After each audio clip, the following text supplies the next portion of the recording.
Dans un communiqué cinglant, la synergie des élèves et étudiants du Togo, s'insurge contre la fermeture des écoles publiques et l'annulation des examens universitaires à Kara, imposés pour forcer la participation des jeunes à la commémoration de l'ex-président Gnassingbé Eyadema. L'ACE dénonce une manipulation politique flagrante et appelle à des actions fermes contre l'injustice gouvernementale. Communiqué N-003-B-C-B-P-B-SG-2025 dénonçant une fois encore l'exploitation des élèves et étudiants. C'est avec colère et indignation que la synergie des élèves et étudiants du Togo, apprend par l'intermédiaire des camarades élèves et étudiants de la ville de Kara, que toutes les écoles publiques de la dite ville seraient fermées en cette date du mercredi 5 février 2025. Côté universitaire, les examens prévus aujourd'hui auraient également été annulés pour faire participer les étudiants aux activités de commémoration du décès de l'ex-président Gnassingbé Eyadema.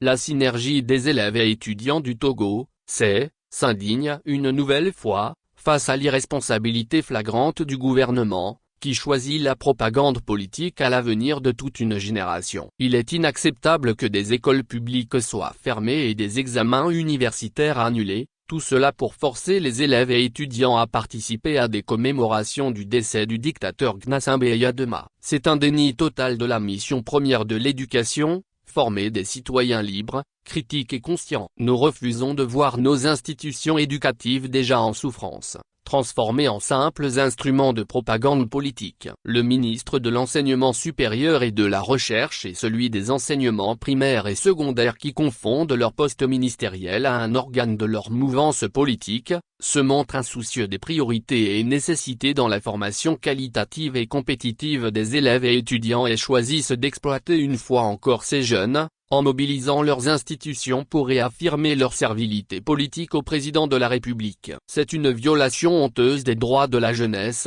qui va à l'encontre de toute notion de progrès, et une insulte à leur intelligence.